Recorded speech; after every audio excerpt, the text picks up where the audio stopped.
자, 보기만 해도 운전에 대한 의식이 굉장히 결여되어 있는 모습들로 인한 사고들이죠. 상당히 보기만 해도 화가 치밀어 오를 정도이죠.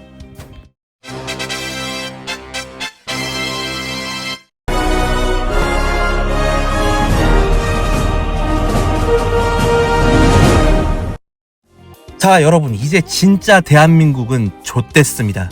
최근 정부가 국민들을 아주 우롱하고 있는 것 같습니다.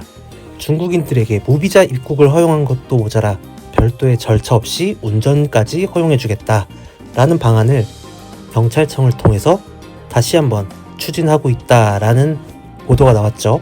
자, 이게 정말 얼마나 큰일 난 문제냐면요, 한국과 중국은 상호 운전면허에 관한 협정이 이루어져 있지 않습니다. 그래서 중국인들은 한국에 여행을 오게 되면 운전을 할 수 없었는데요, 이제는 정부가 최대 1년간 임시운전면허를 발행해서 단기 여행자들도 운전을 할 수 있게 해준다라는 겁니다. 지금 보시는 것처럼 아시아 기준으로 중국은 운전면허 상호 협정 국가가 아니거든요.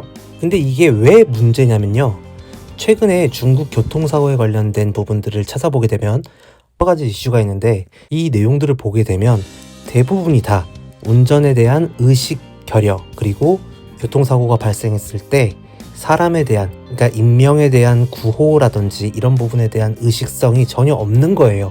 그런 걸로 인해서 발생된 사건들이 상당히 많습니다. 자, 가까운 예를 들어볼게요.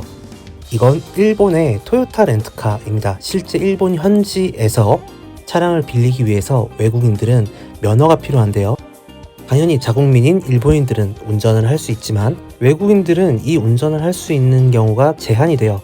그러나 우리나라는 일본과 운전면허에 대한 상호 협정이 맺어져 있기 때문에 국제 운전면허증을 발급받아서 일본으로 가게 되면 이걸로 그냥 운전을 할 수가 있습니다.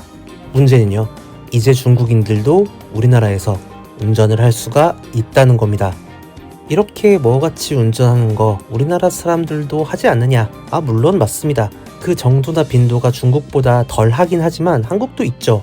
그러나 문제는 후속 처리의 문제입니다. 사고가 발생된 뒤에 누군가는 피해를 보는 사람이 있을 수 있잖아요. 자, 우리나라에서 교통범죄를 저지르면 적발이 결국 대부분 됩니다. 그럼 그 후에 보험 처리를 하거나 아니면 민사소송을 해서 손해액을 받아내거나 하면 되겠죠. 자, 그런데 여기서 문제가 생깁니다. 여기 배고프고 성실한데 겁없는 애들 많아. 확실하게 끝내고 나가주는 게 서로 좋지 않아요? 2박 3일, 3박 4일 동안 여행 온 중국인들이 사고를 치고 별도의 후속 처리 없이 본국으로 그냥 돌아가 버린다면 이렇게 피해를 본 사람들 또는 피해를 본 렌트카 회사들, 이 피해자들은 이 피해를 배상받을 방법이 전혀 없습니다. 이날 처먹어! 자, 정말로 시민의식이 하나도 없는 사람들인데 이 사람들에게 운전대를 쥐어준다? 중국인의 사고 처리를 해본 입장으로 말씀드리면 얘네는 마인드 자체가 달라요. 경찰에서 가피해자 구분이 나오고 법원에서 판결이 나와도 전혀 승복하지 않는 애들입니다. 아, 진짜 농담하는 게 아니라 정말 마인드가 이래요. 자기네들이 생각하는 게 곧 답이에요. 자, 그래서 오늘의 결론은 착한 짱깨는 없으니 정부는 빨리 정신 차려서 다시 이 정책을 무효화하시길 바랍니다. 자, 구독은 필수입니다. 다음 시간에 봐요. 안녕!